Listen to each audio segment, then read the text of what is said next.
So ఇక్కడ మరికొంతమంది కొనుగోలుదారులు అయితే మనతో పాటు ఉన్నారు, వాళ్ళతో మాట్లాడే ప్రయత్నం చేద్దాము. నమస్తే అమ్మ. నమస్తే. ఎక్కడి నుంచి వస్తున్నారు? మాది శంకరపల్లి అండి. సో ఏ విధంగా అనిపిస్తుంది పండగ సమయంలో గోల్డ్ రేట్లు కానీ సిల్వర్ రేట్లు కానీ ఏ విధంగా ఉన్నాయి? పండగ అయితే హ్యాపీగా చేసుకోవాల్సింది. రేట్లు పెరిగినా తప్పదు కదా, ఏ రేట్ అయినా కొనవలసింది. అవసరం ఉన్న కాడ తీసుకోవాలి, కానీ కొంచెం డబ్బు కాడ బాధ అనిపిస్తుంది లేని వాళ్ళకి. పెరగడం అయితే చాలా కష్టం ఉంది. సడన్గా పెరిగింది, ఇంత ఇంత మొత్తంలో ఎప్పుడు పెరగలేదు ఇంతవరకు కూడా.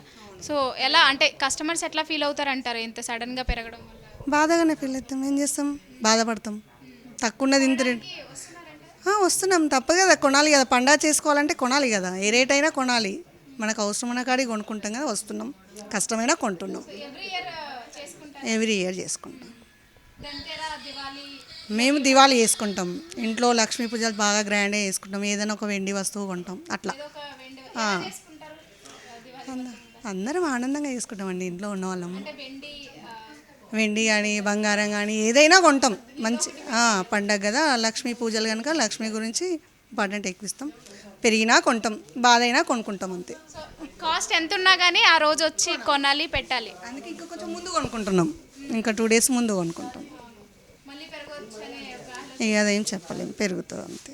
అందరు చెప్తా ఉన్నారు కదా, మీరే పెరుగుతుందని, షాప్లో వాళ్ళు కానీ మీరు కానీ చెప్తా ఉన్నారు, అందుకే ముందే కొని పెట్టుకుంటున్నాం. మీకేమనిపిస్తుంది మరి ఫ్యూచర్లో కూడా ఇంకా బంగారం ధరలు పెరగొచ్చు అనిపిస్తుందా లేకపోతే తగ్గుతాయని ఆలోచన? అది మేము చెప్పలేమండి. మేము వాళ్ళకి అడుగుతాం, షాప్ వాళ్ళకి న్యూస్లో విని భయపడి కొనేస్తున్నాం వచ్చి, అంతే.